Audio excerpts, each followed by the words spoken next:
What are the top 10 critical calls that you can expect during an internship or your first year as a paramedic? So, what we're going to do is we're going to count down the top 10 critical calls that you can expect. And my experience is going to be shared with you in this video. Let's go with number 10. Number 10, obstetric emergencies, OBGYN emergencies. You will have patients that call the ambulance on their first trimester, on their second trimester, on their third trimester, or they're just about to give birth. And you have to have your OB kit, your ALS equipment, and everything you need to help this patient because she may be crowning. Her water may have broken. I remember I had a patient who it was for an OB complication. As a paramedic, we show up, and then what we saw was that she was hypertensive. She had a headache, and she had preeclampsia that became eclampsia. She started seizing in front of us. One of the scariest things. This lady's 9 months pregnant, pretty much, and she's turning cyanotic, and she was turning blue, and all it was all in front of her family, in front of her husband, and it was very scary. So luckily, we had everything we had on our ambulance, and we treated her accordingly. But just so you can know, the number 10 emergency that you can expect is obstetric emergencies. They're not all that common. They're actually the least common 911 calls that New York City receives, from my understanding. But you also have to be ready because out of 10 calls, you'll have 9 of them that turn out to be BS, is a regular transport, a person with a headache or something along those lines. But you have that one call that is a very big deal. So be sure to have your gloves, your obstetric clits, your clamps, and have you know your APGAR score and things along those lines. Now, when we talk about the number 9 most common call in New York City is seizures. And most of these seizures are from adults that stopped taking their medications, or it's from kids that had a fever and their fever got out of control and they had a febrile seizure. So when you have seizure patients, make sure to have your narcotics and make sure to understand that a lot of these medications don't even need to be given, because when a person is post-stictal, when a person is immediately following the seizure, they're going to be acting unconscious. So the first thing you got to do before you start thinking about giving them a sedative or midazolam or something along those lines, check their sugar, put them on oxygen. Their brain got technically fried for a second there. So by you putting them oxygen, it'll allow them to come back to a lot easier. Start a line, give anything that you see is necessary, especially after taking the sugar. But the number 9 emergency that you can expect is seizures. Now, don't be scared. Seizures are an emergency, but I've never seen someone die from a seizure. It doesn't mean that it can't happen, but when it does happen, just chill. Don't let their shakiness make you shake up, because you'll see this person shaking. Yes, they need to be intervened with, but it's not like they're going to die in the next 5 seconds, because I've seen people, especially people with not that much experience, they start getting startled around people having seizures.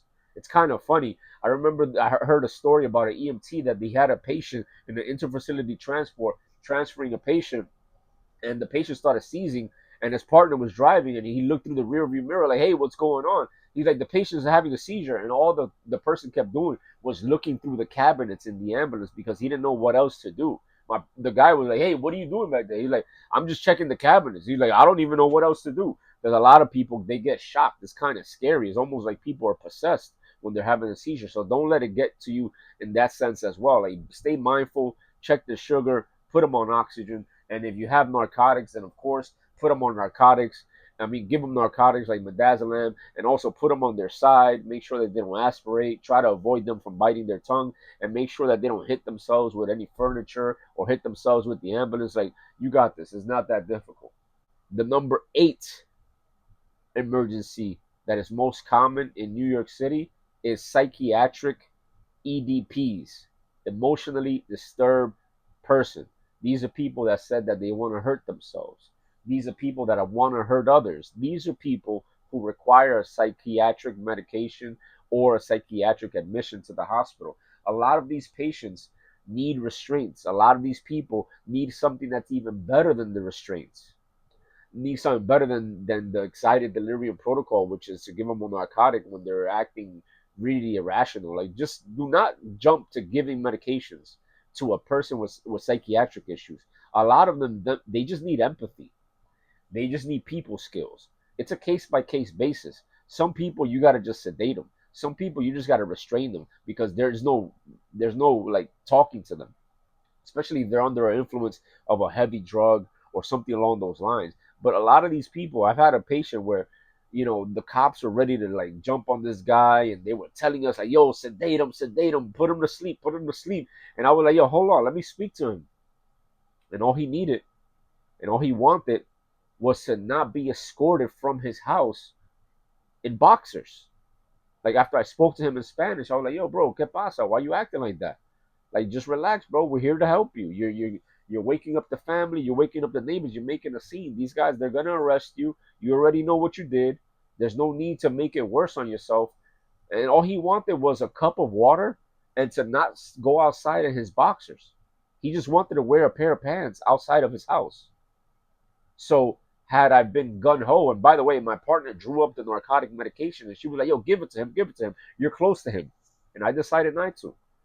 Why? Because just because you could doesn't mean you should. And you'll have patients with excited delirium. There'll be emotionally disturbed people that, like I said, you may just need to medicate them. But a lot of times, speak to them first.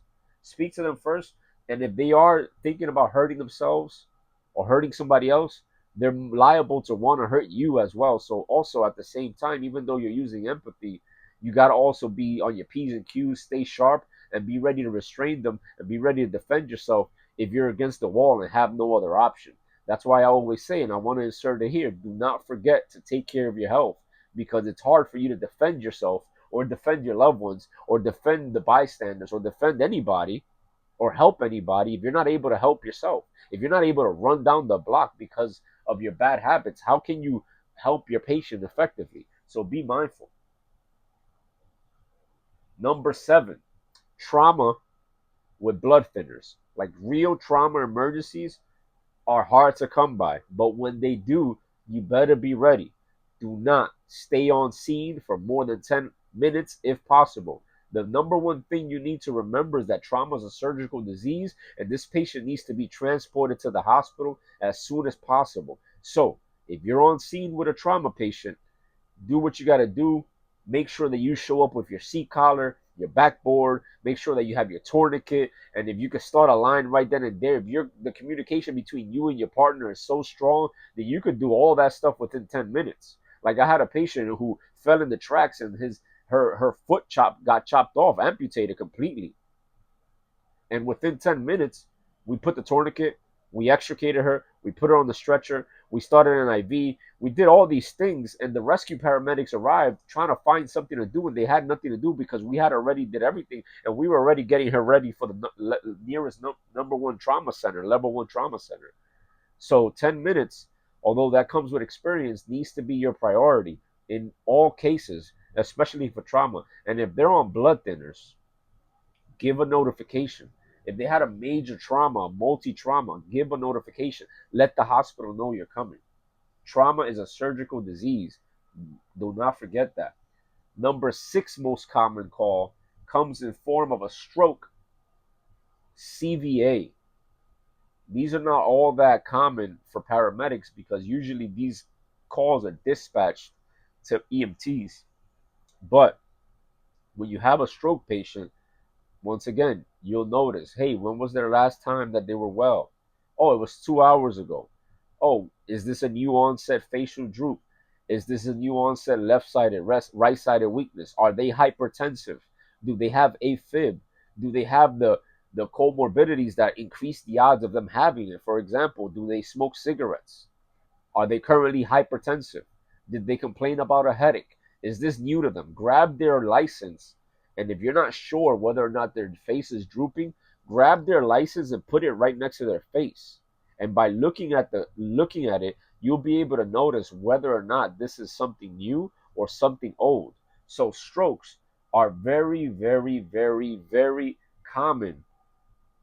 Be sure to get the person to the hospital in time because I've seen in a lot of cases there's patients that they get to reverse the effects of the stroke if the neurologist and the hospital slash stroke center treats them in time. The number 5 most common emergency is diabetic emergencies. In New York City, hypoglycemia is almost guaranteed per shift. And these patients, make sure to have all your stuff, all your bags. You already know about that part. But in the majority of cases, they took insulin and they didn't realize that they skipped breakfast. They went to the gym, they skipped breakfast, had an intense workout, and now they're calling you for hypoglycemia in the gym because it's 6 a.m. and they did a workout without checking their blood sugar. The majority of patients who you will find with hypoglycemia are patients that took too much insulin and didn't realize it.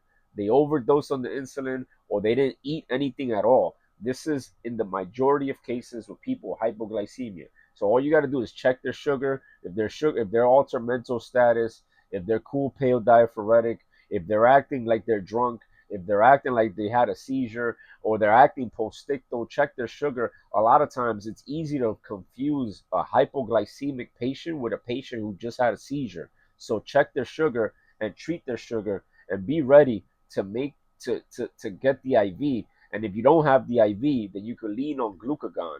So there's a lot of things that you can do for patients with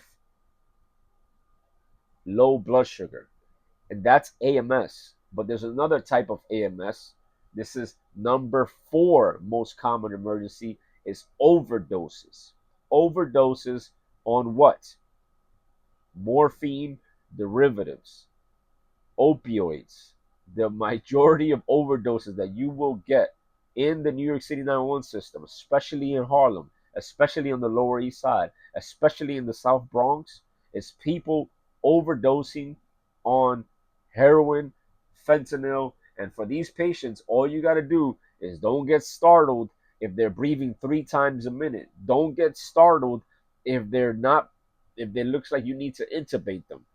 Once you check their pupils and they have pinpoint pupils, pull out the Narcan, give them the Narcan, bag them, and be ready for them to potentially go into something similar to withdrawals or be combative after you mess up their high. They just spend the whole day trying to get the money to buy the drugs for this high. And all of a sudden, you give them a medication that reverses it, they're going to wake up upset in a lot of cases. And it's very embarrassing for this addiction to be discovered by kids who didn't know their dad had a drug problem. For example, mom calls the ambulance because dad is in the bathroom unconscious. We get there, kids are watching cartoons in a dirty apartment. The dogs are barking from one of the rooms, and we find this guy having agonal respirations, but we notice that there's drug paraphernalia, and this guy is actually overdosed. And it's hard. It's really difficult. Like like the human side of it, to see that this brother's face is blue and his kids are there witnessing paramedics revive him. It's horrible.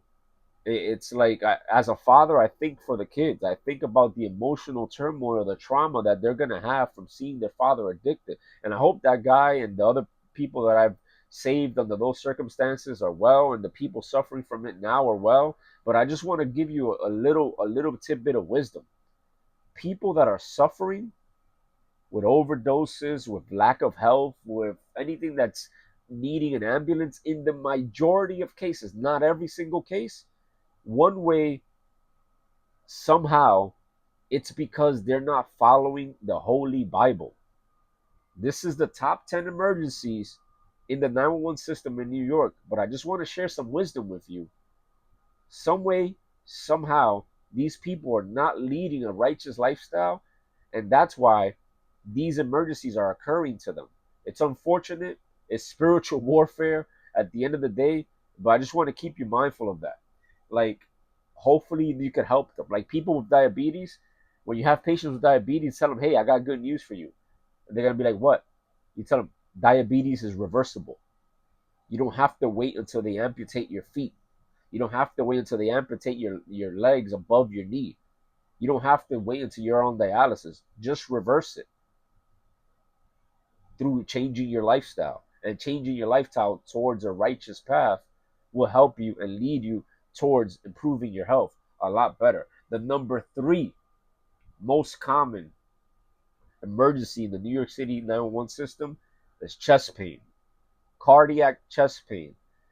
All day long, as a paramedic, you're going to be using and turning this on very, very often. Prepare to have your electrodes, prepare to do your 12 leads. A lot of these people that are having myocardial infarction, they have predisposing things that they do. Like, for example, I had a patient who had a MI, and he was super high strung. He was in his early 40s, but he was very stressed out. He was overweight, a construction worker who smoked cigarettes. So what I'm trying to tell you is myocardial infarction, you got to take these people to the hospital as soon as possible. You got to diagnose this as soon as possible. But I want to give you the perspective on what is causing this. Because in medicine, as I prepare for my boards, as I prepare to become an emergency room doctor, and I restudy the material for the United States medical licensing exam, one of the things that we're supposed to learn is not what's happening, it's also why it's happening. So I'm trying to share with you the wisdom, the perspective that a doctor has when you bring this patient to the emergency room. Oh, of course he's having a myocardial infarction. He's obese. He's got diabetic. He's a diabetic. He smokes cigarettes. He has a high stress lifestyle. But then you have people who have asymptomatic myocardial infarction, like an elderly lady who has diabetes. And she doesn't even have chest pain, but she has stomach pain. But then when you do a 12 lead on her, you find ST elevations on the inferior wall MI. So get your 12 lead, get ready to have electrodes, make sure your monitor has battery, you have your nitro, have your aspirin, and treat people based on your local protocol. The next type of most common emergency, number two, is respiratory emergencies, especially asthma. Asthma and acute pulmonary edema. An obstructive disease like asthma and COPD is extremely common. And as you know, give them albuterol, give them ipratropium, give them epi, and jump straight to the epi if you need to. Go ahead, put this person on oxygen, start giving them Salimedrol, treat them based on your local protocol. Up here in this video, I'm going to teach you how to treat asthma. There's a two-part video. Go ahead and check them both out. Also, pulmonary edema, there's another video right here. You're going to want to watch that one. It's like a master class on how to treat pulmonary edema. And pulmonary edema, it's very, very similar as far as the pulse ox and the presentation when you have person with asthma and pulmonary edema, where if they're in really bad shape, they're going to be cool, pale, diaphoretic, they're going to be anxious, they're going to be moving, you're going to be like, yo, what the heck is going on? But as soon as you get lung sounds, you'll be able to tell the difference between wheezing and rails. And for rails, you put the CPAP on them. You give them nitro. You check their blood pressure. They're going to have other things going on. Are they wet or are they sick? And you'll be able to notice. And the number one call in the New York City 911 system is the sick or the unknown, the generalized weakness. These patients are calling the ambulance because of medical ignorance, for example. They're calling the ambulance because they think they're having an emergency, but they may not. So for those patients, remember, they're not doctors, they're not EMTs, they don't know that they don't need to go to the hospital. Have patience for them.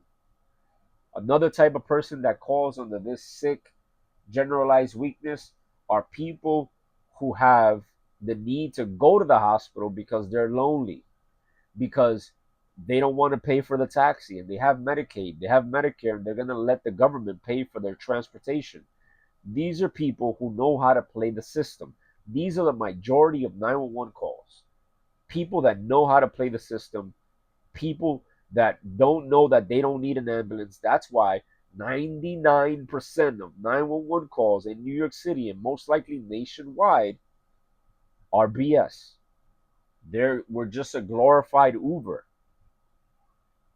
But you'll have that one call where you're going to put to play and to use everything you need and learn in EMT school or paramedic school. For example, we showed up to a sick call as paramedics because there was no EMTs available. When we show up, we're like, oh, this is BS. But we take all our bags, and when we find this lady in her living room, her pulse rate was like 26. She was barely breathing, barely had a blood pressure, and 2 minutes after we arrived on scene, she went into cardiac arrest. And we returned her spontaneous circulation. We saved her life. And it came over as a sick call. So the majority of people would have been like, whatever, I'm going to take my time. But we arrived, took our bags, and did what we had to do. And we were able to find an emergency, a person who really needed the help. And after those calls, you remember that it's all worth it. After making a difference in somebody's life, you remember that it's worth it. You remember that what you're doing actually makes a difference. You remember that so that all the bullshit that you put up in the last 9 or 10 days of work is kind of like it rejuvenates you. So, yes, there's a lot of calls that are not emergencies, but they could become one. And be sure to stay ready so you don't have to get ready. And I just want to leave you with this thought: EMTs, paramedics, we are the infantry of medicine. We are the infantry of medicine. We're doing God's work. So I just want to encourage you: keep doing your thing, be a patient advocate, do the right thing, because the ripple effect of what you do while you're wearing the uniform can be felt for generations to come. Just simply putting a smile on somebody's face, on that old lady, asking her what is her favorite music. It may not be one of the most common New York City 911 emergency calls, but it makes a difference the same way trying to save somebody who's trying to commit that irreversible act with a rope. All right, my people? So check out these videos, and I hope this helps.